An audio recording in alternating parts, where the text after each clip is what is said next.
Good afternoon, everybody.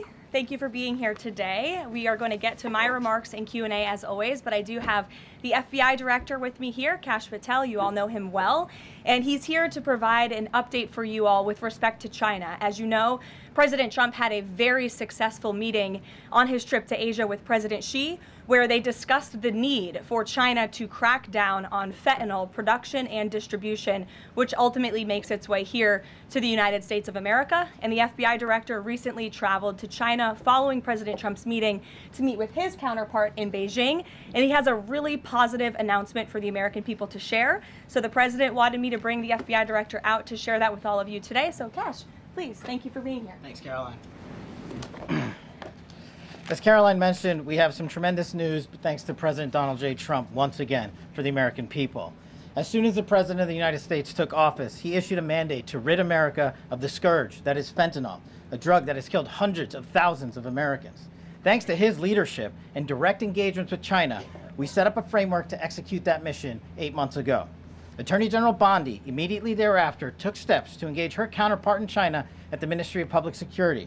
Pursuant to their direct discussions, as the FBI director designated to run counterpoint on this, along with the Secretary of State Rubio and Ambassador Perdue and the team here at the White House, we set forward a path to implement the policy needed to crush the plague of fentanyl. Deputy Attorney General Blanche and our teams have been hard at work ever since, ultimately culminating in my trip to Beijing last week. This was only possible due to President Trump's historic engagement with President Xi just a few short weeks ago that set the stage for today's announcement. At that meeting, the leaders reached an agreement. But just to put this in frame for the American people, a reminder here that nearly 100,000 people died of fentanyl overdoses just last year alone.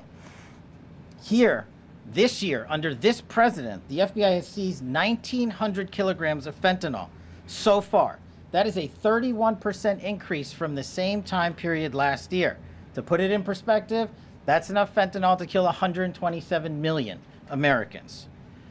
Fentanyl precursors are what makes up fentanyl.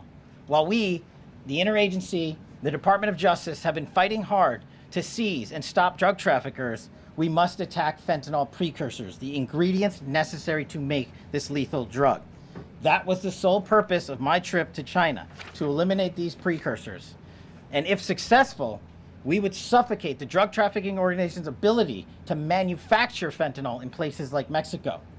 This was the first time an FBI director has been to China in over a decade and received the audience with his counterpart to address this matter directly.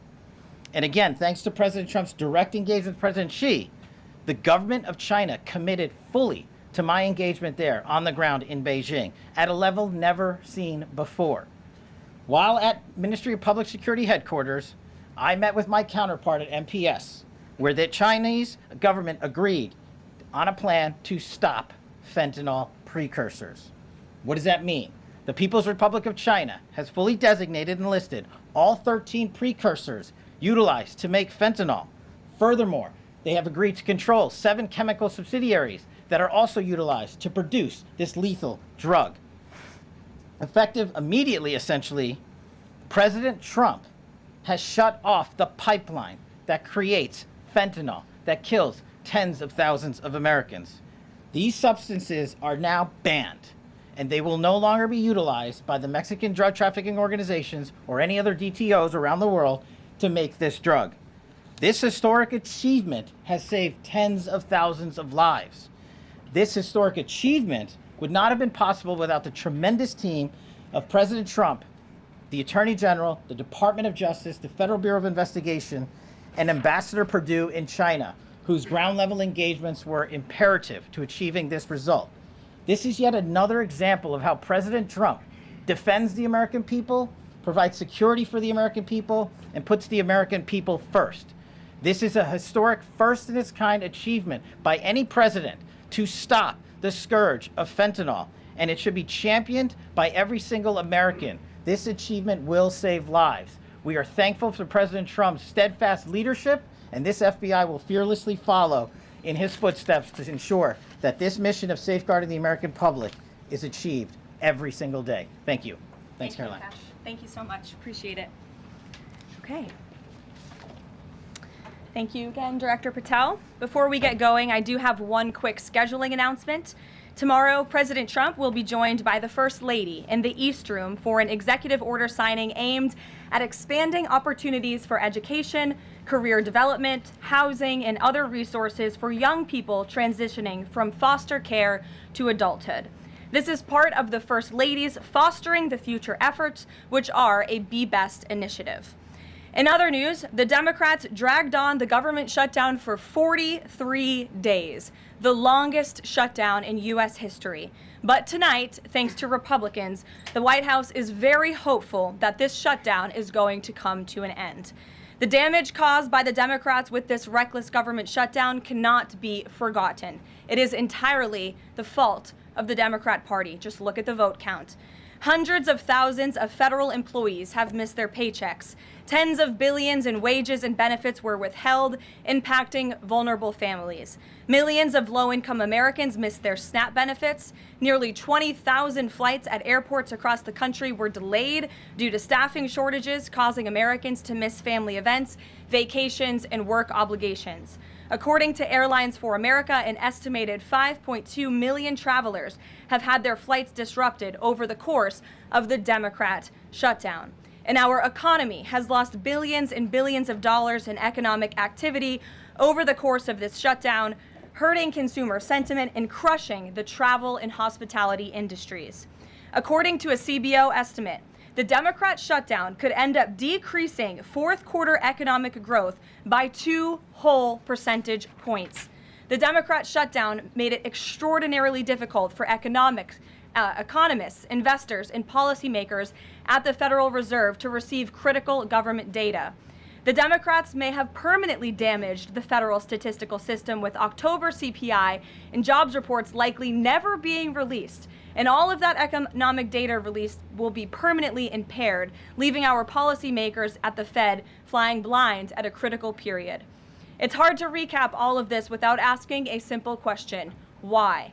Why have the Democrats put the American people through this pain for 43 days in a row? And it feels like Groundhog Day being up here again talking about this Democrat shutdown. And the answer to that question is pure partisan politics. They started this shutdown with a ridiculous demand to force taxpayer-funded healthcare benefits to illegal aliens who broke into our country. Even after it was clear President Trump and Republicans would never force American taxpayers to pay for free health care for illegals. In fact, President Trump's One Big Beautiful Bill fixed that problem. The Democrats kept dragging this reckless government shutdown on for weeks longer to boost their turnout in an election, perhaps one might guess. That's because the Democrats are totally captured by their far left-wing base, who only care about attacking President Trump, even if it means hurting innocent Americans in our country. The Democrats' weakness and their unwillingness to buck the fringe members of their party dragged this harmful shutdown on for 7 weeks and inflicted massive pain onto the American public. But let's be clear. The clean CR being voted on today in the House of Representatives that will lead to the reopening of the federal government is what President Trump and Republicans have supported from day one. Our troops, air traffic controllers, and federal employees will be back to receiving their regular paychecks. Families in need will get back to receiving their food purchasing assistance, and the people's government will soon be back open for business. President Trump looks forward to finally ending this devastating Democrat shutdown with his signature, and we hope that signing will take place later tonight. On another matter, I want to address the affordability issue that's received a great deal of media attention this past week, which is ironic because it didn't receive that much attention when Joe Biden was here and inflation was at a record high 9%, the worst inflation crisis in modern American history.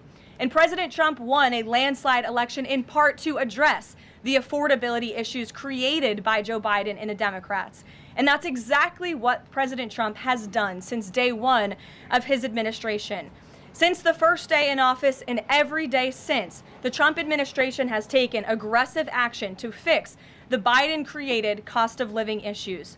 The The notion that the same Democrats who just shut down the federal government to sabotage our economy, rob people of their paychecks, and also helped Joe Biden ratchet up inflation to 9% are now suddenly affordability champions, that notion is completely absurd. And it's something only the liberal media would have the gall to push. But the reality is that President Trump and his administration have done so much to lower prices and increase the economic prosperity of the American people. And this president and his team of amazing economic advisors are going to keep working on this issue every single day. In less than 10 short months, President Trump signed the largest middle-class tax cuts in American history, including no tax on tips, overtime, and Social Security, which will guarantee that next year Americans are going to put more money back into their pockets. The president has completely unleashed American energy dominance to help bring gasoline prices to the lowest in 5 years, and we expect them to continue to decrease. And it has also lowered energy costs overall. There is more work to do, but again, the president's deregulatory and pro-American energy agenda is absolutely going to continue to drive down prices. This formula worked in the president's first term, and we expect that it's going to work again. And this is key because we know energy costs are the #1 driver of inflation. Again, just look at what Joe Biden did to our energy industry over the past 4 years of his administration, and look at what happened to inflation as a result. Everything became more expensive. To lower prescription drug prices and healthcare costs, the president has been working around the clock on this issue. He is obsessed with negotiating these good deals on behalf of the American people to bring down pharmaceutical costs and drug costs for Americans, and he has done so on a number of fronts. You have seen him discuss that in the Oval Office several times. To fuel small businesses, lower their costs, and incentivize hiring, the Trump administration has already cut 30 unnecessary regulations for every new one on the books, which we know will save employers and small businesses across the country thousands of dollars in regulatory burdens. All of these pro-Trump policies are working, and they will continue to work. Wages are rising at the fastest pace of the start of a presidential administration in 60 years. The cost of the typical new mortgage is down by nearly $3,000 per year. There's much work to do, and this administration will continue to do it. But President Trump has already made great progress in cleaning up the economic disaster that was created by Joe Biden. With that, I will take your questions today, and in our new media seat, we have Bev Turner, who works for a new outlet, a UK outlet, but based here in Washington, D.C., GB News. Bev, thank you for being here today. Why don't you kick us off? Thank you, Karoline. So the clock is ticking on the Friday deadline by which the BBC must retract and apologise for their malicious edit of the president in the documentary shown last year. The recently resigned Director General of the BBC yesterday described the organisation as the very best of society and blamed the enemies of the BBC for this outcome. Also yesterday, a senior government minister launched a fierce defence of the channel in the House of Commons, saying that the broadcaster remains a light on the hill for people all over the world. So, does the president feel that the network is taking the situation seriously? Does he believe that they've shown sufficient regret? Does this strain the relationship between the president and the prime minister?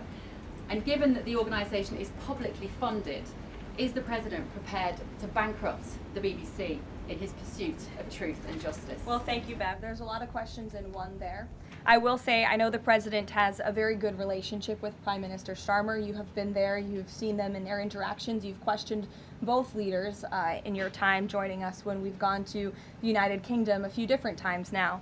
However, he has always been very frank when he disagrees with leaders, even whom he has a good relationship with. And the BBC, being a fair news organization, is definitely an outlet. I think these two leaders would disagree. The president has made it very clear that this is a leftist propaganda machine that is unfortunately subsidized by British taxpayers, and he thinks that's extremely unfortunate for the great people of the United Kingdom and Great Britain.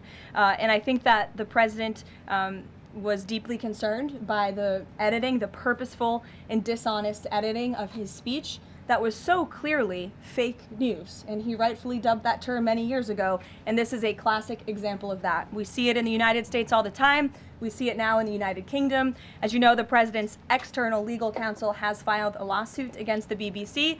We expect that to continue, and whether they apologize or not is up to them. Thanks for being here, Bev. Ouija. Thank you, Caroline. Sure. I have your statement about the new Epstein emails that have been released by House Democrats. Separate from why you believe the emails were made public, can you address their substance? Did the president ever spend hours at Jeffrey Epstein's house with a victim?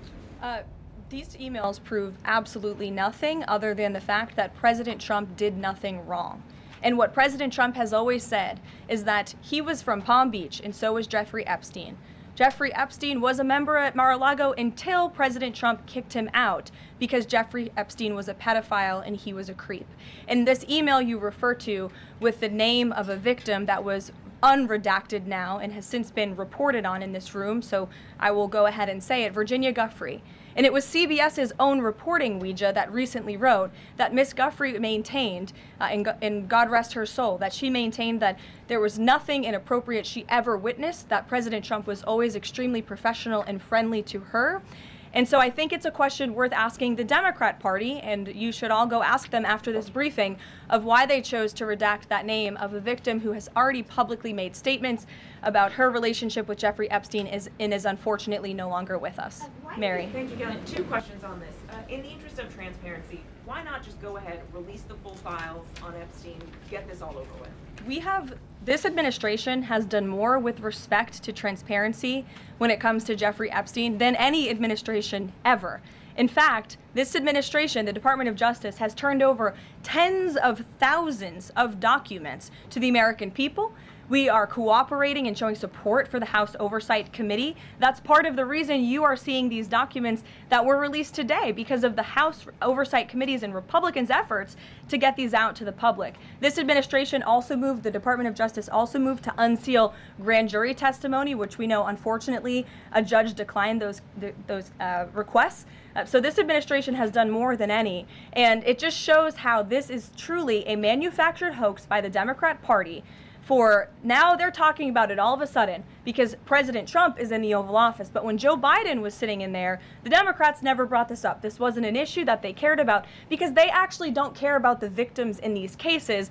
They care about trying to score political points against President Trump, as we have, of course, seen with this government shutdown. And this entire thing, again, it's not a coincidence to the American people at home. There are no coincidences in Washington, D.C. And it is not a coincidence that the Democrats leaked these emails to the fake news this morning ahead of Republicans reopening the government. This is another distraction campaign by the Democrat and the liberal media, and it's why I'm being asked questions about Epstein instead of the government reopening because of Republicans and President Trump. But given your Reagan. interest in transparency, Karoline, why are White House officials then meeting with Representative Boebert in an effort to try and get her to not sign this petition calling for the release of the files? Doesn't it show transparency that members of the Trump administration are willing to brief members of Congress whenever they please? Doesn't that show our level of transparency? Doesn't that show the level of transparency when we are willing to sit down with members of Congress and address their concerns? That's a defining factor of transparency. Having discussions with members of Congress about various issues, and I'm not going to detail conversations that took place in the Situation Room in the press briefing room. Reagan. I have a question about the government shutdown. Thank you. The Middle East. I'm glad someone does.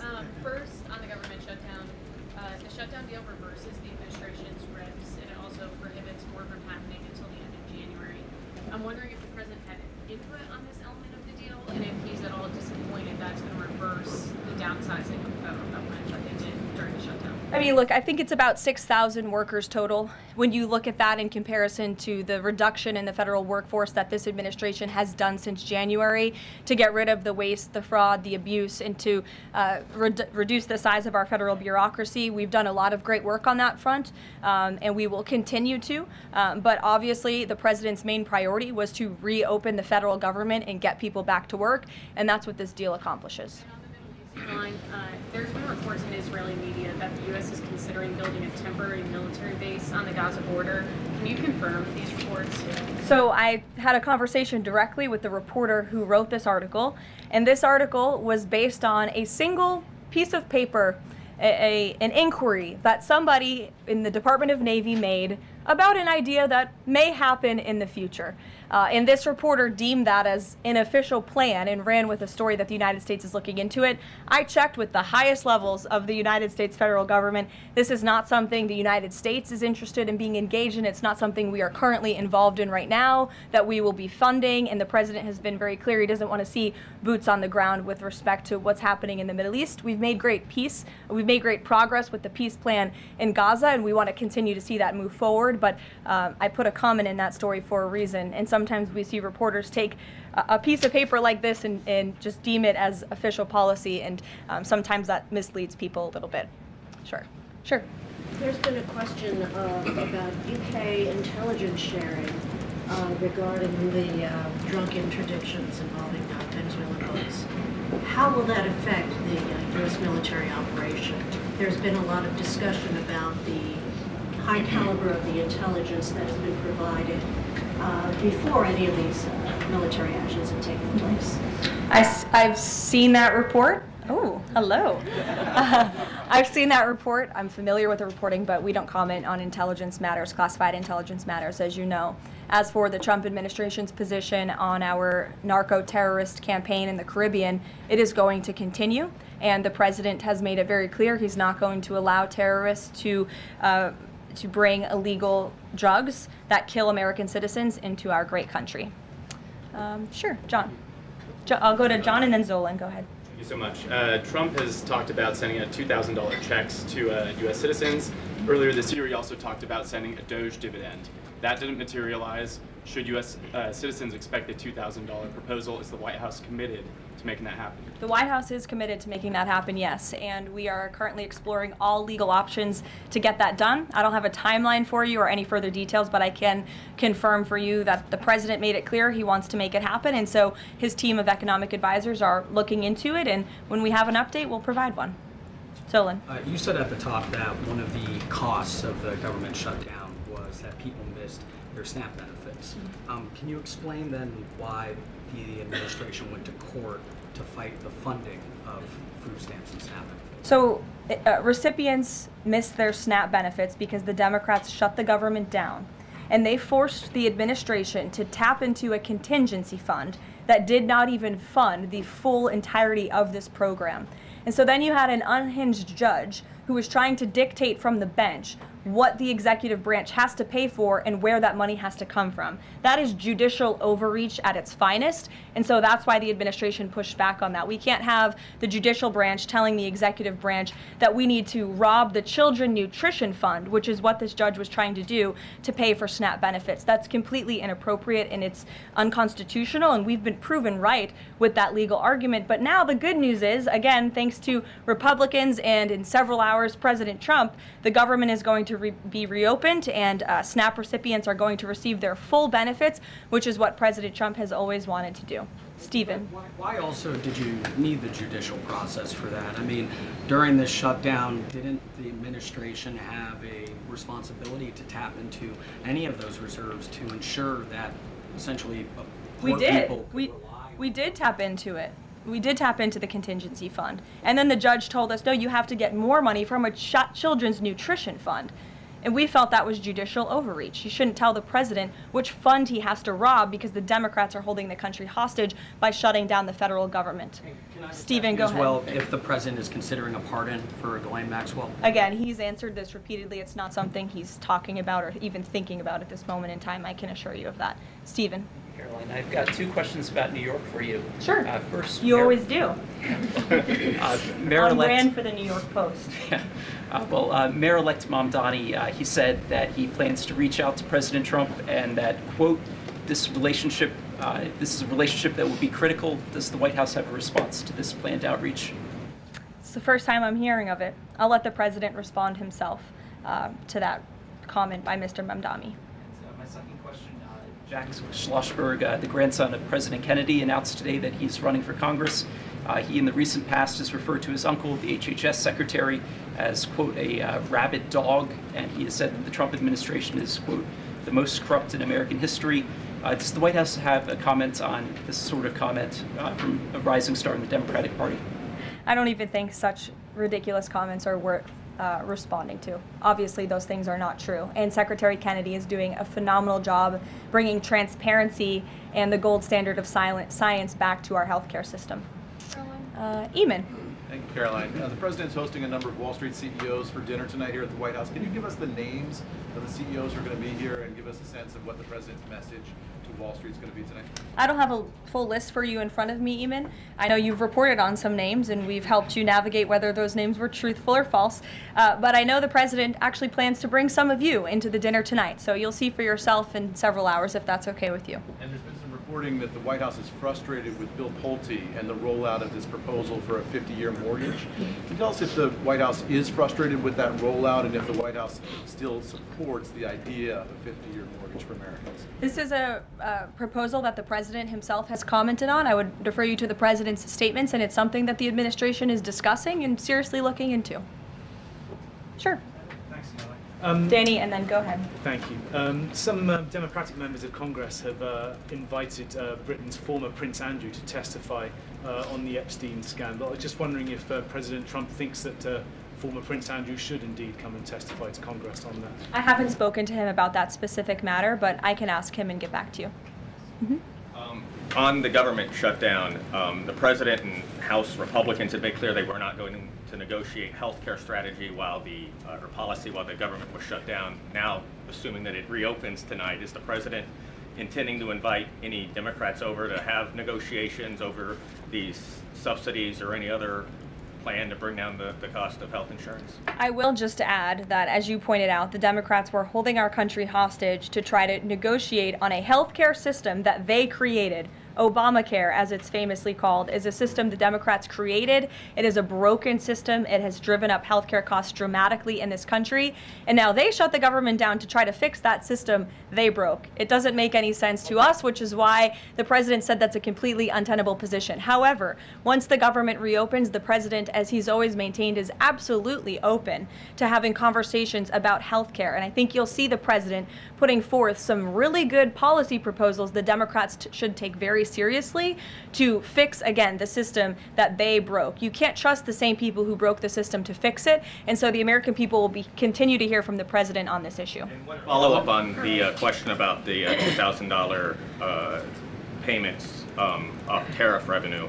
The President had also talked about using tariffs to bring down the national debt. Would this be in lieu of that? Like, this is now the new way to maybe to use that tariff revenue? No, the President put out a statement on this clarifying he wants to do both things with the tariff revenue that he's bringing into this country. Trillions of dollars are expected to continue to pour in, and it's part of the reason that the Supreme Court case is so vital for our country's future, to restore our manufacturing industry in this country, to protect our national security, to continue to allow the President to use tariffs as leverage to negotiate economic deals that, again, are good for our national security. And that revenue can then be used for various reasons, to pay down our debt and also perhaps to give these rebate checks back to Americans, which, again, the White House is exploring the legal options of how we can get that done. Catherine, go ahead. Caroline, Viktor Orban said this week that President Trump has promised Hungary some kind of financial shield. Do you have any details on how that will be structured or what that would look like? I don't, but I'm happy to check with the National Security Council and get back to you. One more. You recently said you'd check with President Trump about why he needs to get an MRI on his recent trip to Walter Reed. Do you have any more detail on that? I do, and I'm glad you asked.